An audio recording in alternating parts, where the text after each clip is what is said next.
Olá, gente, tudo bem? Sejam muito bem-vindos ao Atualidade Cosmética Entrevista, que é um grupo de entrevistas com players fantásticos do mercado de cosmética em parceria com a Orolab. Meu nome é Raoni Kuzma e eu vou tocar aqui as entrevistas com grandes amigos que tenho muito orgulho de ter conhecido na minha jornada dentro do mercado de cosmético, assim como o meu queridíssimo amigo Adilson. E para a gente já começar a nossa conversa, Adilson, conta um pouquinho quem é você, meu. Quem é essa criatura fantástica na fila do pão? Fala pra gente. Ô, meu amigo, muito obrigado pelo Criatura Fantástica. Olá, pessoal, é muito legal estar aqui contigo, Raoni. Obrigado pelo convite. Eu sou uma pessoa apaixonada pela inovação.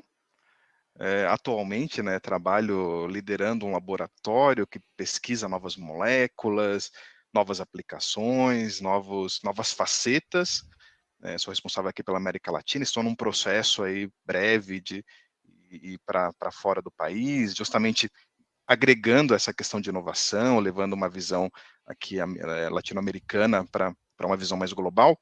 E, ao longo da minha carreira, né, eu sou formado em Química, sou bacharel em Química, também sou técnico em Química, mas ao longo da minha carreira eu tive a oportunidade de ir pegando várias facetas, fazendo algumas especializações, ora no campo dos farmacêuticos, né, fiz uma especialização em fisiologia capilar, fiz especializações em tensoativos, polímeros, gestão de projetos de inovação, e tive também a oportunidade de ter passado por várias empresas de vários segmentos, né? Então, desde vinagre, papéis, síntese de resinas poliésteres, Nossa. e depois, claro que aí faz uns quase 20 anos aí, em 2003, entrei na área dos cosméticos, né, propriamente dito, e desde então estou na área dos cosméticos, mas desde então também tive a oportunidade de vir migrando desde a da parte fabril, depois da área de pesquisa, a área de desenvolvimento, depois a área de pesquisa, sempre na indústria B2C, depois fiz a migração para a indústria B2B, é onde estou hoje, e isso foi muito legal porque eu consigo hoje ter uma visão, né, quase que 360 graus, de entender muitas vezes as dores de alguém da fábrica, alguém de pesquisa, alguém de desenvolvimento, e aí as trocas, gosto muito desse tipo de interação que a gente está fazendo hoje, que eu acho onde que a gente consegue cocriar e descobrir coisas novas. Então é legal que muitas vezes alguém fala alguma coisa de uma área que parece que não tem nada a ver com a minha, consigo fazer uma correlação, consigo ter algum insight, tenho muitos insights, mas também contribuir com alguns insights. Então, sou eu essa pessoa maluca. Ao longo da carreira, tive a oportunidade também de ser convidado para entrar no mundo de palestras, aulas, tenho a oportunidade de dar algumas aulas em pós-graduações, algumas palestras em congressos sobre o assunto. Então, gosto muito também desse tipo de troca. E, além de pai, esposo, marido, gosto dessa parte familiar, eu sou pianista também e tento fazer Poxa, um que tão pouco essa, legal. essa troca, essa junção aí, que no fim das contas são todas experiências. Quando você fala de um cosmético, tem a experiência. Quando você fala da música, tem a experiência. Então, tento fazer também essa conexão aí, entre a experiência de uma música com a experiência de compor uma fórmula, desenvolver um ativo, uma molécula, e sou bastante feliz tentando fazer essas conexões malucas. Perfeito. Aí a vida fica divertida, né? Aí que a Exato. coisa fica legal. E, meu amigo, pra gente começar, eu queria muito ouvir de você, até pelas conversas que a gente tem, é muito gostoso a lógica que a gente consegue de ser multidisciplinar e entender o ambiente da competitividade e da inovação para além da lógica técnica, né? Para além da lógica do, das questões técnicas em si. Eu queria ouvir um pouquinho de você, e talvez seja uma pergunta de US$ 1 milhão, que é como é que você acredita que a gente tem que pensar competitividade ou que uma marca seja mais competitiva para a gente falar de hair care, que já é uma categoria caótica dentro de um mercado extremamente maluco, que é o cosmético, dentro de um país mais maluco ainda, que é o Brasil. Como é que você enxerga essa tríade caótica? É uma pergunta de US$ 1 trilhão, né? Realmente, se vamos construir juntos aqui alguns racionais, você falou muito bem, teve uma leitura excelente. O Brasil, né, além de todo o desafio técnico, já que a gente sabe que o Brasil tem toda essa miscigenação, vários tipos de cabelos que a gente brinca que vai além da literatura, né, das classificações clássicas ali. Então, você tem misturas, você tem, e com isso você gera, né, diferentes características dos fios, dos hábitos. Então, dependendo do fio que a pessoa tem, do couro cabeludo que ela tem, ela vai ter um hábito, vai ter um número X de produtos que ela usa, um número Y.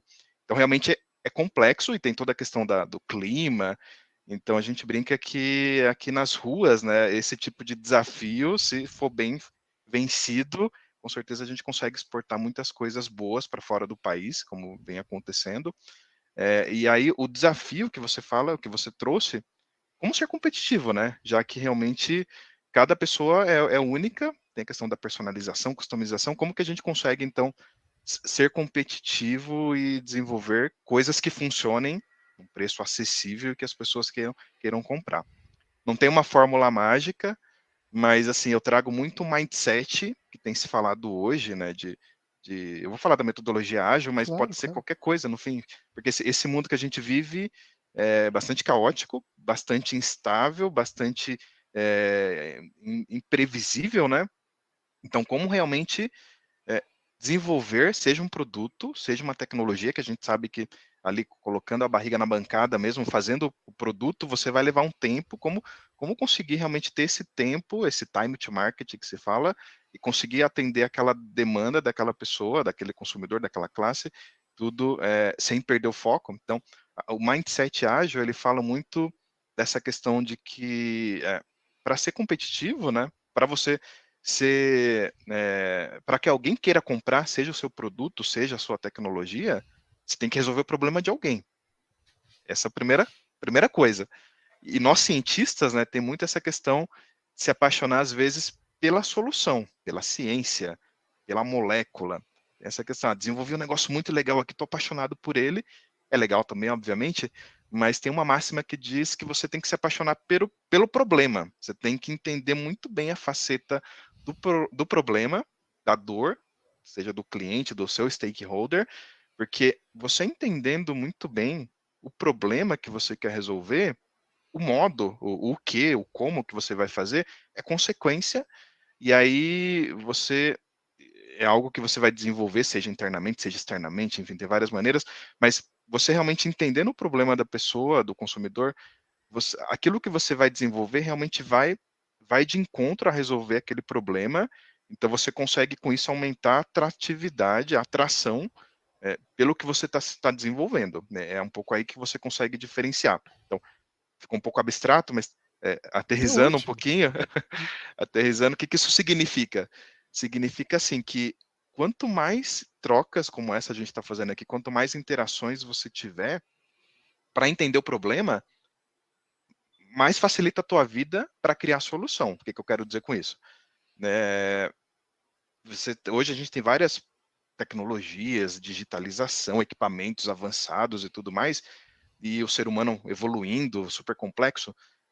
Se você tem, seja internamente, seja um parceiro, seja uma universidade, enfim, você tem uma rede grande de contatos aí que você consegue usar o que tem de bom e do melhor hoje em dia para entender aquela dor, para entender aquele problema. Então, tô falando, vamos falar do cabelo, que é a minha área de expertise, né? Você tem publicações lá de 1980 que avaliava como que o shampoo, como que o condicionador condicionava, você conseguia ver um negócio mais macro. Hoje em dia não, hoje em dia você tem equipamentos aí de química, fisicoquímica, um monte de outras coisas que você consegue ver o que está acontecendo durante, sabe? Você consegue ver realmente a molécula em ação. Então percebe que aquele mesmo problema que é o cabelo desalinhado, que aí tem N motivos para isso, tem o cabelo danificado e tudo mais, se você consegue ver com maior acuracidade o que está acontecendo, você, opa, então aqui está acontecendo isso aqui, está perdendo esse componente, está fazendo aquilo ali. Quando você vai desenvolver a solução, você consegue colocar elementos ali que realmente vão de encontro àquilo. Você tem aquela mentalidade ainda de não desperdiçar, significa, de repente estou colocando alguma coisa que não vai resolver aquilo, quando eu poderia estar colocando outra. Então, se você consegue ter essa rede de apoio e desenvolve junto, né, co-desenvolve, você consegue acelerar processos e consegue, no fim das contas, ter uma solução que realmente resolveu o problema de alguém, e aí volta no que você perguntou, aí com isso você começa a ser atrativo. Agora, aí em relação à competitividade, aí começa, beleza, desenvolver um negócio, se sou eu o único do mercado, bom, eu sou competitivo porque ninguém ainda está competindo comigo.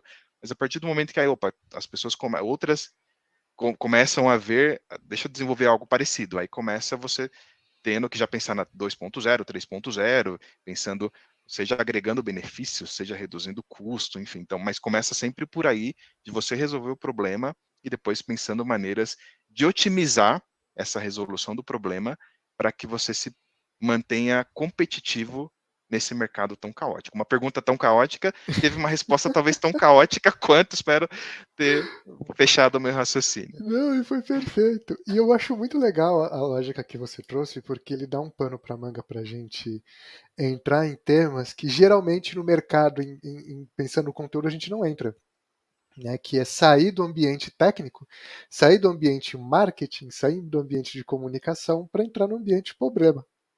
E os problemas é um problema, porque de fato os problemas são regionais, são contextuais, né? A gente não tem um problema Brasil, a gente tem um problema Ipiranga dentro de uma São Paulo, dentro de outra São Paulo, dentro de um pedaço do Brasil que vai se tornar ali depois um Brasil.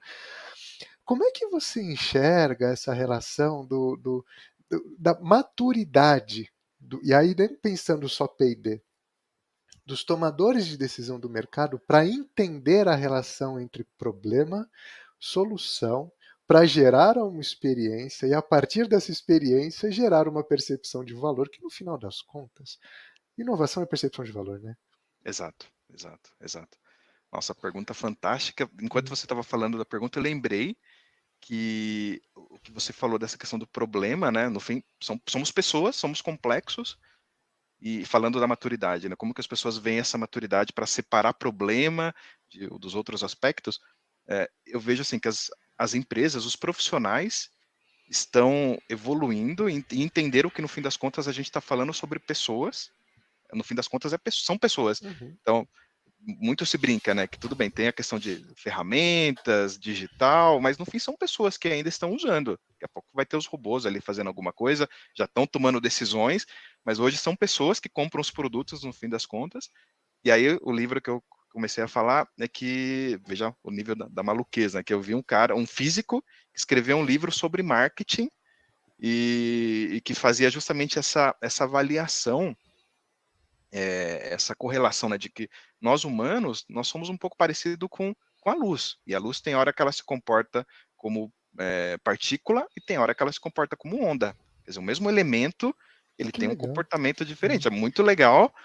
Por que eu estou falando isso? Porque os nossos seres humanos, a gente também tem hora que a gente, cada um tem a sua história e tudo mais, a gente tem as nossas preferências, mas mesmo tendo as nossas preferências, tem hora que eu prefiro uma coisa, sei lá, prefiro uma garrafa verde que está aqui na minha mão, amanhã eu prefiro outra garrafa de outro formato, de outra cor, porque não tem uma explicação. Eu sou assim, eu sou complexo.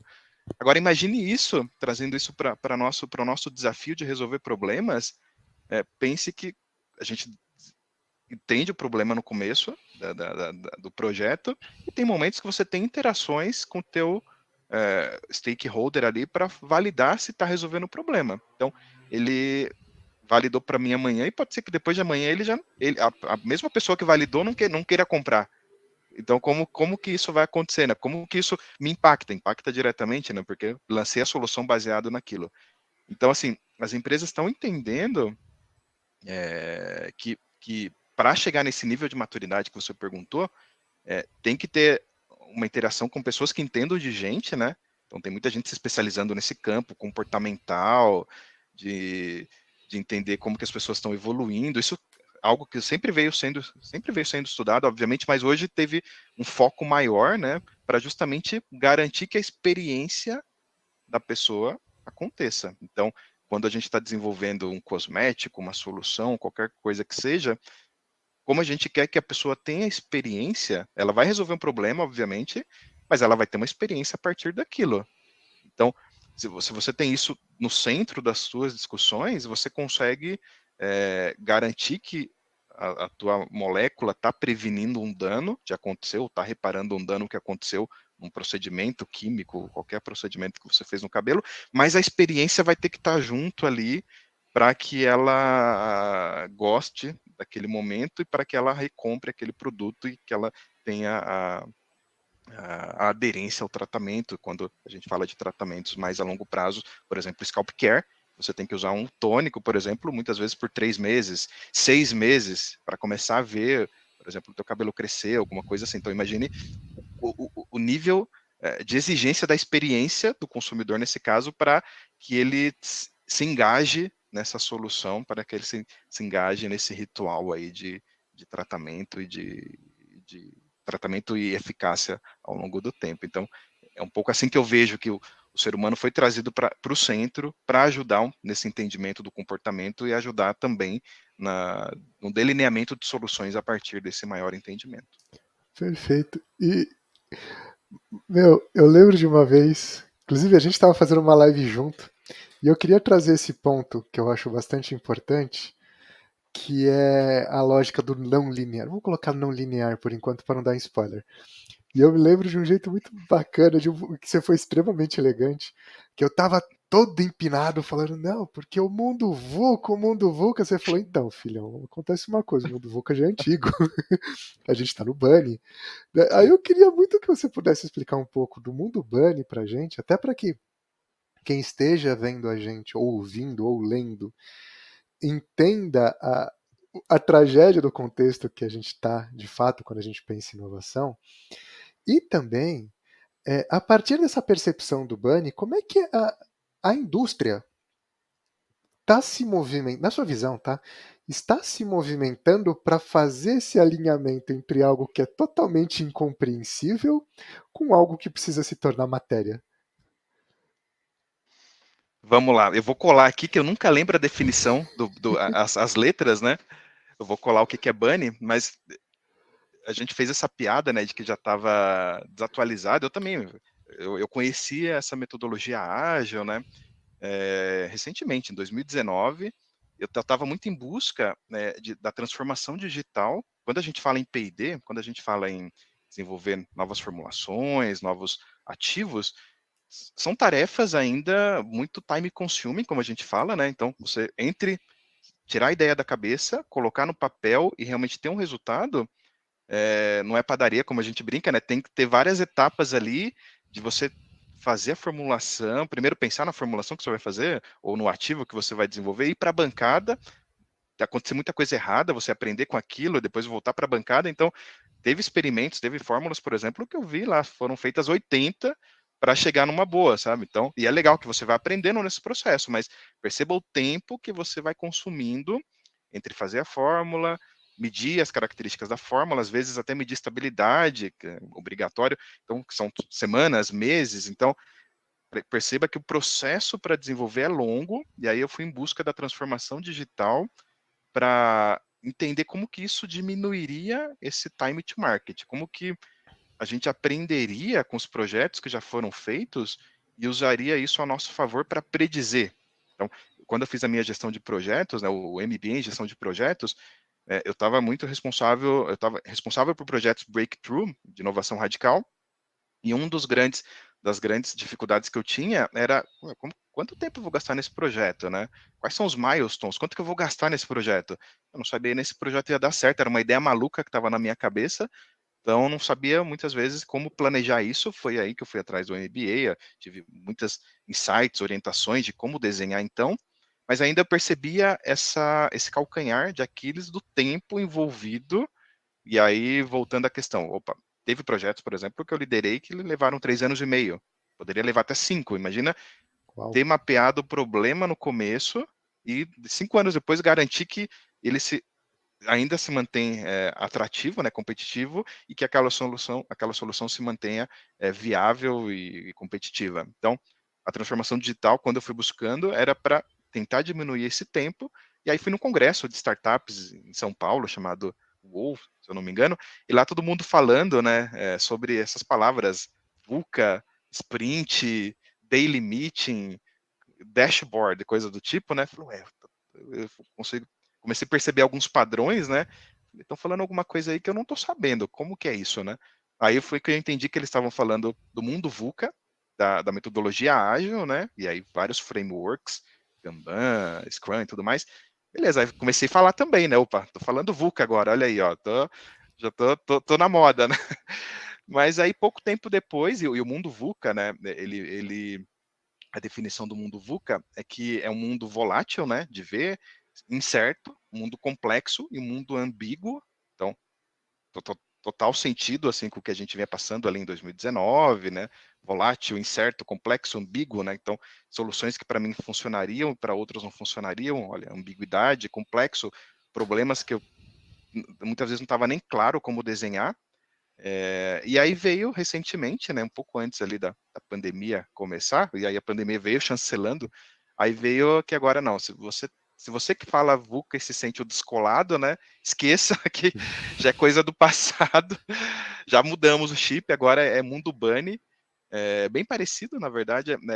O B vem de mundo frágil, né? Então perceba, a pandemia mostrou muito quão frágil nós somos, né? Vírusinhos ali, causou todo esse estrago em termos de comportamento, de medo, de hábitos, coisas que a gente começou a repensar, modo de trabalho. O A vem de ansioso, então o mundo já vinha ansioso, imagina agora, durante a pandemia, pós-pandemia, né, essa ansiedade, com essas incertezas.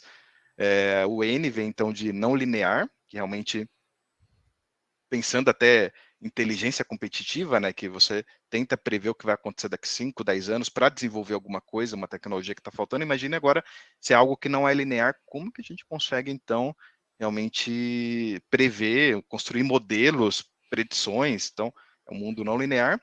E, por último, o I, né, de Bunny, é um mundo incompreensível. Imagina isso para nós cientistas, que a ciência vem da observação de alguma coisa acontecendo e tentar colocar compreensão naquilo. Então, se o mundo é incompreensível, como que isso reflete na ciência, que é algo tão linear? Então, respondendo à tua pergunta de como as empresas estão lidando e devem lidar com isso, na minha opinião, a primeira coisa é ter que falar sobre isso. Não adianta fingir que não existe, é o mundo que já está aí.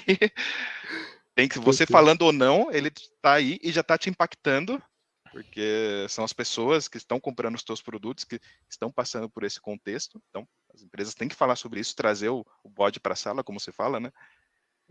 Agora, como aplicar, aí que está o grande desafio. Eu converso muito, né? Tenho muitas interações para falar sobre a metodologia ágil, como aplicar e tudo mais.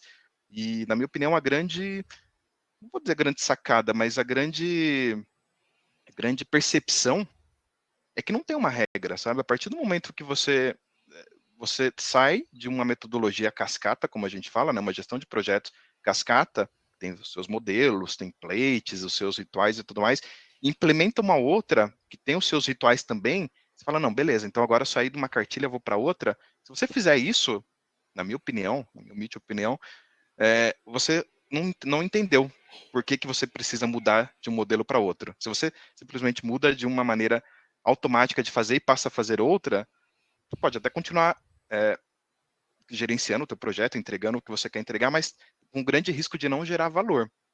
Qual que é a grande sacada ou percepção da metodologia? É você trazer um elemento muito importante para as discussões que você vai ter, independente do modelo de gestão que você vai usar.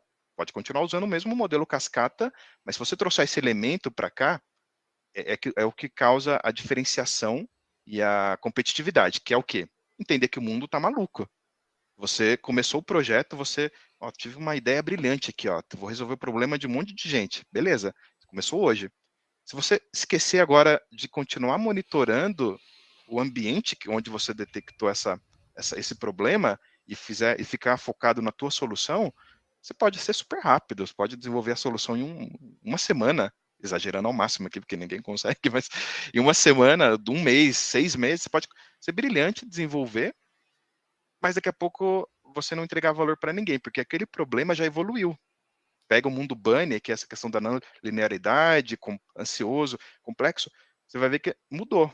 Ontem era uma coisa, amanhã já é outra. Então, a grande sacada nesse caso é você trazer o elemento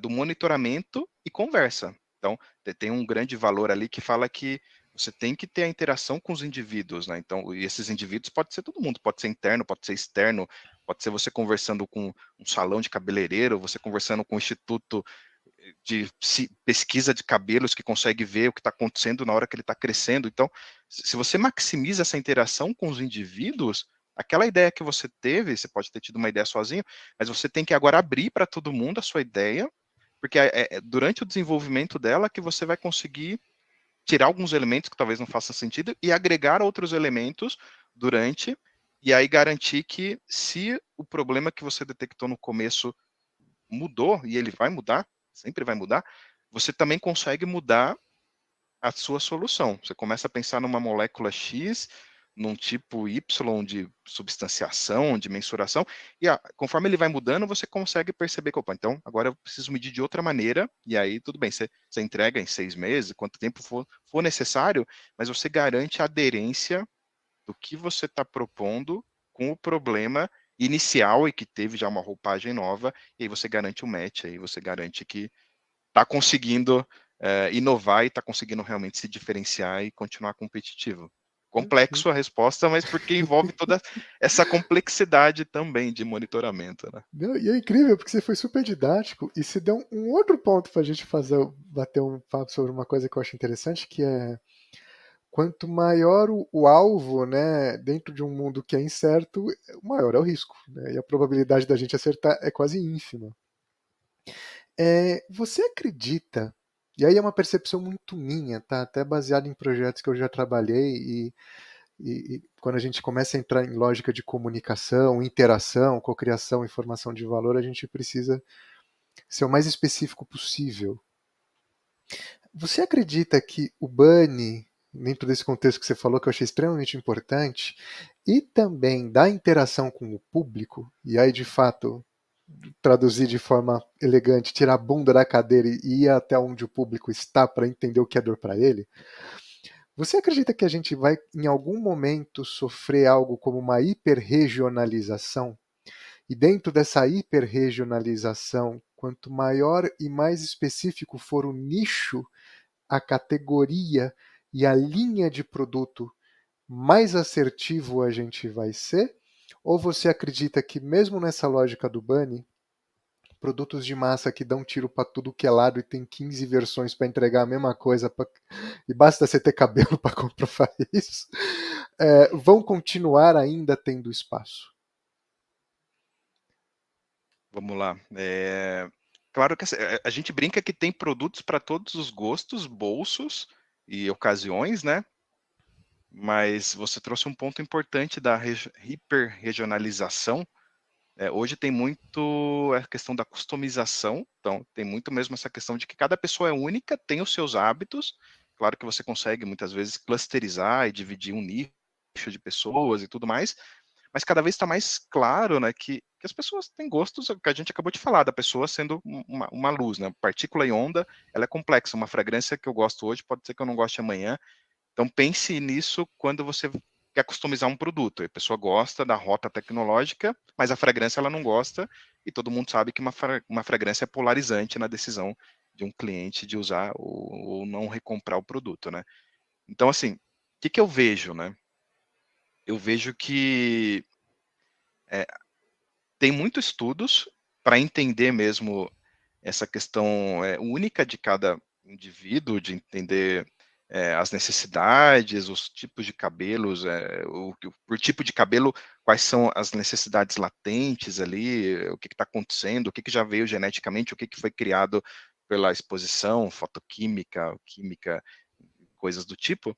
Então, tem estudos que estão cada vez mais minuciosos, né? Eu tenho a oportunidade de participar de discussões onde a gente conversa com institutos que conseguem avaliar em várias regiões do planeta os tipos, as similaridades, mesmo pegando o mesmo tipo étnico de cabelo, se você está em regiões diferentes, você percebe que no fim das contas a necessidade é um pouco diferente. O cabelo geneticamente é o mesmo, mas ele começa a ter algumas características ímpares, e aí você tem que ter uma estratégia diferente da tua solução se você quer resolver o problema daquela região. Então, pegando que cada vez mais a gente está entendendo essas diferenças e tem condições de entender, quando a gente fala dessas regionalizações, dessas necessidades por diferentes tipos seja clima, alguma coisa assim, eu vejo assim que tem muita coisa sendo falado sobre customização. Claro que quando a gente fala da logística disso, né, grandes empresas que estão produzindo ali muitos produtos por hora, se você começa a colocar muitos elementos ali, você diminui o tempo ali de a eficiência, né? Você começa e aí isso começa a encarecer processo e custo é um problema também, né? Quando você fala de competitividade. Então, o que eu tenho visto, né, são soluções ainda um pouco fora da casinha, né, para tentar resolver isso. Eu já tenho visto equipamentos aí, como se fossem essas máquinas de café com cápsulas, que você então, personaliza ao máximo, você entende, aí você vai ter ajuda para entender o que o teu cabelo tem. Tem maneiras com aplicativos, com amostras de cabelos, com fotos, você vai entender realmente o seu tipo de cabelo, se o que ele precisa, e aí você vai ter a autonomia de falar, então o que eu quero é isso, qual que é o resultado que eu quero, e aí você consegue é, customizar ali na tua casa ali, ainda é um conceito, em algum lugar eu vi esse equipamento, você conseguiria customizar na tua casa aquele produto com a fragrância que você quiser, com a solução que você quiser. Então, esse é um nível extremo de personalização. O que a gente tem visto hoje no mercado, e aí tanto empresas médias, pequenas também já vi, grandes, é muito ajudar o cliente, né, ajudar é, mesmo pegando a regionalização. Então, nós estamos na América Latina aqui, por exemplo, aqui vai ter vários tipos de cabelos, a marca vai ter vários caminhos, várias possibilidades, então ela ajuda o cliente a autoavaliar o cabelo, né, a entender, Hum. muitas vezes é uma dúvida, a pessoa é dona do cabelo, mas precisa de um suporte para entender um pouco melhor o que o cabelo dela precisa, e aí com isso ela vai ter ali como escolher melhor. Escolher melhor. Então, ainda não é assim, não, eu entendi, agora vai ser feita alguma coisa específica para mim. Não é nesse nível, né? Mas pelo menos ela consegue escolher melhor e perceber melhor a eficácia do produto que foi desenvolvido para o tipo de cabelo dela, para o procedimento que ela passou, para a situação que ela passou, para a proposta que ela precisa. Então, eu acho que é um pouco assim que a gente está, mas com essas tecnologias evoluindo cada vez mais, daqui a pouco a gente vai ter uma evolução um pouco maior ainda nesse nível de personalização, como a gente acabou de falar. Quais ferramentas e abordagens você acredita que quem está vendo a gente precisa aprender, precisa se aprimorar para a gente poder falar em inovação para os próximos tempos que a gente estiver vivo aqui? Vamos lá. Realmente a gente tem um mar de ferramentas, né? Infinitas possibilidades de abordagens. Quando a gente muito mais do que a ferramenta, eu gosto de falar muito mais o porquê a pessoa deveria usar, porque aí o como e o que ela acaba escolhendo. Então, assim, tá claro que fazendo esse exercício de futurologia, né, para garantir a competitividade e diferenciação, tá claro que o P&D, enfim, a estratégia de inovação das empresas não pode ser mais fechado como era no passado. Ela tem que ser aberta, guardadas as devidas proporções aí de confidencialidade, e aí sim, ferramentas que garantam essa confidencialidade e tudo mais, sem burocratizar, obviamente, a partir do momento que você abre, que você consegue ter essa abordagem de cocriação, de co-desenvolvimento, você consegue acelerar o processo, seja de desenvolvimento ou de percepção do problema, e você consegue muitas vezes agregar facetas para a tua solução que você não estava pensando. Que alguém na universidade estava lá com aquela solução e não sabia como usar, você sabia o problema, então você consegue juntar elementos, né? E fazer como uma orquestra, você consegue que cada um ali consiga trazer o seu elemento, no fim a sinfonia fica muito bem feita. Então, essa é uma das abordagens que eu acredito que tem que ser feita, né? Que tem que ser de cocriação. É, algumas ferramentas, aí sim, agora falando de ferramentas que estão muito claras aqui pós-pandemia, né, na minha percepção, a pandemia ela acelerou algumas tendências aí que viriam nos próximos 5, 10 anos, o que já estão acontecendo, a pandemia acelerou, questão de sustentabilidade. Uhum. Já vinha falando, já tem produtos sustentáveis, verdes e tudo mais, mas agora, por um motivo maior, todo mundo já entendeu que o mundo está globalizado, os recursos são escassos, então ferramentas que emergiram durante e que as empresas têm que usar, os profissionais têm que usar, de como realmente medir o grau de quão verde é o teu produto ou de impacto que ele está causando. Então, tem ISOs que apareceram, tem mecanismos aí de calcular, de medir biodegradabilidade e depois apresentar para o cliente final. Então, assim, pegando a sustentabilidade como esse grande driver, muitas ferramentas estão latentes, estão sendo criadas até em conjunto por empresas que concorrem, mas elas entenderam que é um tema em comum. Então, está muito claro que essas ferramentas vão ajudar a entender, opa, como que a gente está impactando hoje, o que, que a gente deveria fazer para impactar menos, obviamente, e como que a gente demonstra isso. Então, isso é legal que é uma responsabilidade tanto da empresa B2C quanto da B2B, já que a gente, por exemplo, um surfactante, um quaternário de amônio, vai num condicionador, depois vai ser enxaguado, vai para os rios. Então, se uma empresa B2B, qual eu trabalho, já consegue desenvolver uma solução que impacte menos, né, que impacte menos o rio, onde ela vai ser, em termos de ecotoxicidade, biodegradabilidade, a empresa que vai transformar isso num condicionador, por exemplo, ela também já consegue carregar isso e, no fim das contas, ter um produto mais verde. Então, ferramentas que ajudem a mapear essa cadeia vão ajudar muito aí a consolidar onde estamos e as metas que deveríamos cumprir. Basicamente são essas duas. E por fim, bom, aceleração, sustentabilidade, eu vejo muito dentro dessa pergunta, dessa provocação que você fez da regionalização, eu vejo que uma outra abordagem que tem que ser feita é, é essa de entender cada vez mais o público, né, de entender as suas soluções, os seus problemas como se diz, a especificidade do seu problema para você desenvolver a solução.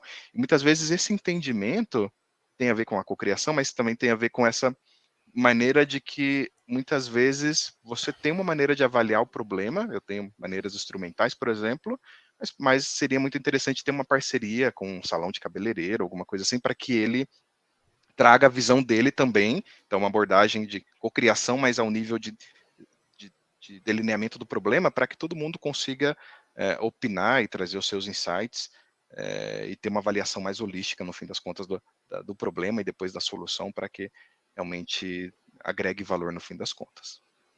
E uma coisa que eu achei legal, e aí eu queria que você pontuasse de forma rápida, dá pra gente dizer então que a bagunça do Bunny mais a lógica da transformação digital está tornando o mundo, criando essa necessidade de metrificação, né? Mapa, indicador e métrica, né?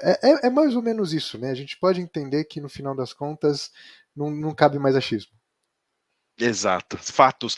A gente brinca muito que hoje são fatos, né? No fim das contas, antigamente, eu acho que está funcionando, não, agora as pessoas estão em busca de fatos e as pessoas, usando a transformação digital, usando o que a gente tem de ferramentas, elas conseguem, você fala uma coisa para ela, na mesma hora ela já está checando aquilo, né, se é verdade, e ela também, e aí agora, agregando a isso, ela está está tendo condições de ela medir também, sabe? E isso é bom, obviamente, né, porque você, como eu falei, tratamentos de 3, 6 meses, né, tônicos e tudo mais, se você tem uma maneira de mostrar para a pessoa que está funcionando, você consegue ter a aderência maior dela para o tratamento, mas em contrapartida aumenta a régua. Então, você tem que começar a entregar resultados, né? Tem que ter resultados mais mensuráveis, porque o teu cliente ele vai medir aquilo e vai pedir, vai reclamar, enfim, vai querer que você tenha a eficácia que você está prometendo no teu produto, na tua tecnologia. Perfeito, maravilha. E pra gente fechar com chave de ouro, meu, que dica a Dilson daria para alguém que falou, cara, legal, quero seguir para esse caminho? E que puxão de orelha você daria para quem falar, esse lance aí que está sendo falado é uma baita baboseira? E pode ser ácido. Vamos lá. A dica que eu dou é curiosidade, né? Parece até meio clichê, mas é curiosidade mesmo. Hoje em dia, a gente acabou de falar, a gente tem tudo na mão, tem ferramentas digitais, tem pessoas com quem conversar para você tirar dúvida se aquilo é verdade, para ir além, para sempre ir além daquilo que você está lendo, ouviu falar. Então, curiosidade é um ponto muito importante. O segundo, já meio que já puxando a orelha também, é curiosidade com foco. Porque assim, você pode ser muito curioso, E eu mesmo tenho, muitas vezes, começo a abrir muitas páginas aqui, começo buscando uma coisa, daqui a pouco estou em outra coisa, nada a ver. Então, assim, você tem que ter foco, caso contrário, você, é o que se fala, né, acaba sendo muito um mundo de muitas iniciativas, mas de poucas acabativas, né? Então, o puxão de orelha é muito nesse sentido, de que você, se você não conseguir tirar a ideia da sua cabeça, ela só vai ser uma ideia, maluca ou não, mas a partir do momento que você realmente vai para a bancada, vai discutir com alguém, começa a fazer, dá errado, dá certo, aí sim você começa a tirar do papel, você começa a realmente empreender, digamos assim, né? Começa a perceber se aquela ideia vai te trazer algum valor, vai trazer valor para alguém. Então, voltando à curiosidade, que é o ponto inicial, o foco significa, na minha opinião, usando todo o contexto que a gente acabou de falar, o foco significa que a pessoa, primeiro, ela tem que entender qual que é o propósito dela em meio a tudo isso, o que, que ela gosta de fazer, pesquisa, não sei o que lá, qual que é o foco da empresa dela, o que, que a empresa dela quer entregar. Então, é sustentabilidade, são produtos tecnológicos, são as duas coisas juntas. Então, ela tem que entender o foco dela, o foco da empresa, e ela tem que entender tudo isso que está acontecendo, o consumidor, o foco, o alvo, né, do que ela está desenvolvendo, porque aí isso ajuda ela a focar, ela vai ter a curiosidade inicial, e você fica numa fase mais menos convergente, né, mais expansiva de mapear tudo, mas a partir do momento que você entende o teu propósito, o propósito da tua empresa e o objetivo do teu cliente final, você usa isso como um foco para usar qualquer ferramenta que quer que seja para tirar aquilo do papel e sempre te ajudar a decidir. No fim das contas, eu esqueci de falar isso, o mundo bunny ele gera muito esse problema de que, opa, como que eu vou decidir agora, né? Será que eu estou no caminho ou não? Esse é o grande problema, porque aí às vezes você vai protelando a decisão, às vezes você decide mal. Então, se você tem tudo isso alinhado e claro para você, você usa a curiosidade para poder ir além e você usa o foco para te ajudar a decidir muito bem e, no fim das contas, lançar um super produto, uma super tecnologia aí que vai te diferenciar no mercado e que todo mundo vai querer comprar. Perfeito. Meu amigo, eu queria te agradecer imensamente. É sempre incrível ter você por perto. Obrigado por toda essa troca. Sem palavras. Obrigado, viu, meu amigo? De verdade. Eu que agradeço mesmo, sucesso aí nas novas etapas e fico sempre à disposição. Perfeito. Muito obrigado. E, gente, para vocês que estão aqui nos ouvindo e estiveram esse pique de aguentar até o final da nossa entrevista, agradeço. E muito em breve, mais algumas boas conversas que a gente vai ter aí no Atualidade Cosmética Entrevista. Até já!